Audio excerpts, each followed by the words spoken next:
Hi guys, Taz here from Taz Cricket, and we're here at the head office workshop in Auckland, New Zealand. So today we've got Dion with us. Dion is obviously a fast bowler in Auckland, and be helping me out with Test cricket here. So today Pakistan is playing New Zealand in the semi-final. So we thought we'll do a little sort of preview of the game. And obviously, I'm originally from Pakistan, so supporting Pakistan. So what do you think, Dion? Who's gonna win? Hoping that New Zealand wins, but it's going to be obviously a good game. A lot of good batters and bowlers in there, but yeah, it's at the same ground that the New Zealand versus Australia game was at, which New Zealand did pretty well in. So it'll be exciting to see what happens.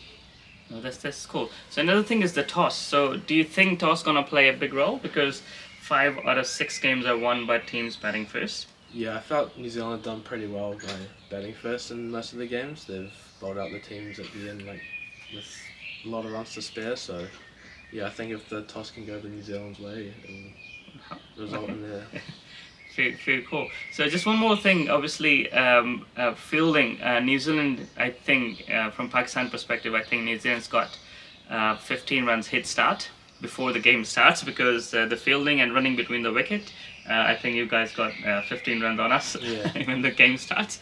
So in terms of, obviously, it's a night game. So like when we were playing in Asia, the last World Cup, the team batting seconds were winning because because of the dew and stuff.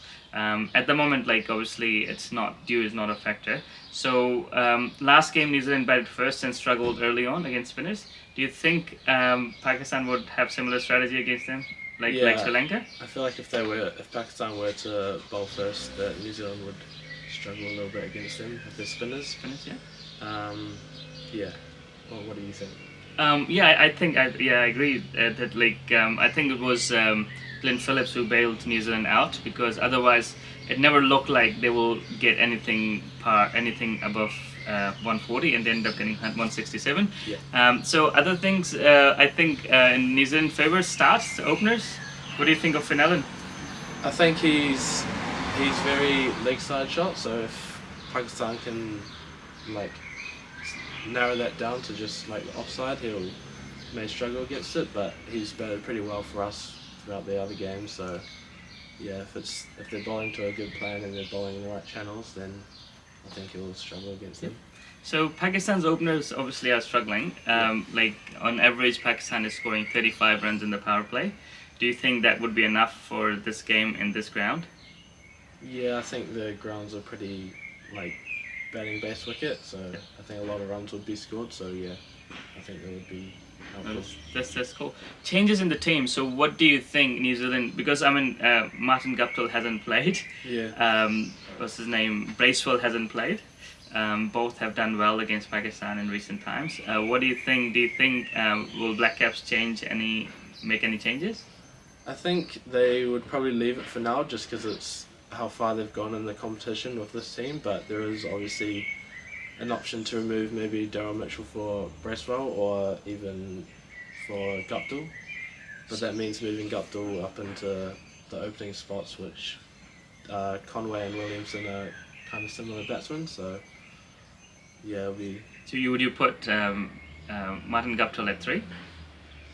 And separate, because Kane scored runs last game. I think 35 or 60. I think 36 or 60. Guptill's definitely more suited to the opening spot, but yeah, the opening players at the moment have done pretty well. So. And left and right as well, so that sort of creates. Now that's good. So I mean, both the spinners take it away from right-handers, right? And Pakistan's got 3 left-handers. Yeah. Do you think, keeping that in mind, they might consider playing Bracewell? Yeah, but there's also.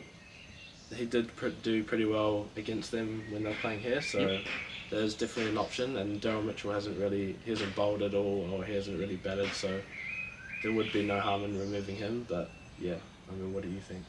Yeah, I mean, I'm a big fan of Bracewell, and to be honest, he's more than handy batsman. He hasn't really, I mean, it's scored a one-day 100, I think, but he hasn't really got enough chances with the bat. Yeah. But I think he's someone who can.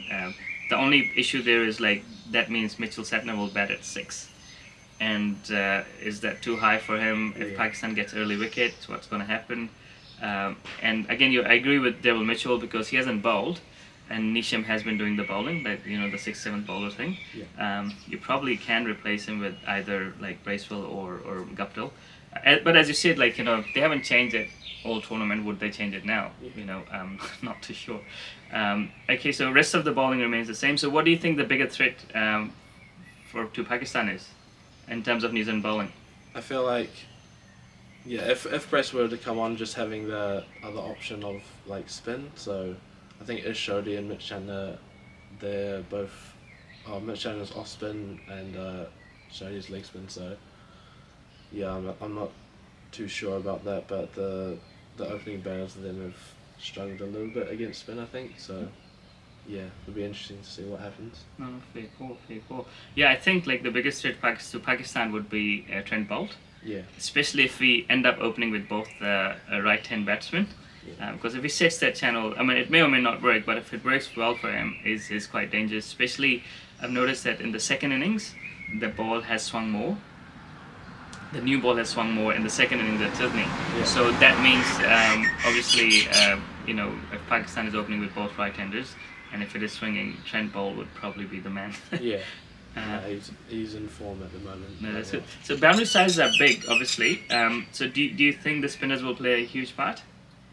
Because yeah, I think they obviously just need a bowl to a direct plan. So yeah, I think definitely Trent Boult, Tim Southee and Lockie Ferguson will definitely bowl out all their overs, and I think they'll probably be the highlight of the games from them. But yeah, like you said, there are big boundaries, so it does convey the spinners a bit. So nice, this is cool. Okay, so if we wind it up, I personally think that Pakistan has a better chance if they somehow open with the left and right hand combination. They haven't done it all tournament, so I don't know if they will. Any team who can change their team in the last game like this is probably, if anyone to take a punt, I would say New Zealand are more likely to take a punt with playing Bracewell or even Guptill. Yeah. I can't see Pakistan changing their openers. I hope they do, because that's their best chance. There's a young guy called Mohammad Haris. He played last 2 games. He scored 11 ball 28 against South Africa in the power play, and that pretty much changed the game. So people are pushing him to open, but I personally think if it's a left-hander, Shan Masood, if he opens, we have a better chance. So so final verdict, who do you think will win, and is it the toss will play a part or not? I think the toss will play a part. If New Zealand can end up batting first, I think that's in their favour. But yeah, I'd hope that New Zealand do go and win tonight. So we'll see what the result is. Very cool. Obviously, I'm supporting Pakistan, Yeah. but I agree with you. I think team batting first will have more of an advantage. Yeah. But team batting second, I guess if team batting second can win, New Zealand would have a higher chance than Pakistan, because with the swing of Tim Southee and Trent Boult, Pakistan might struggle because their openers are already struggling. Yeah. So let's leave it to that. Thank you so much for joining us, Thank you, and Chaz. let's see how it goes. Thank you. Alright, Thanks, thank you. Dion.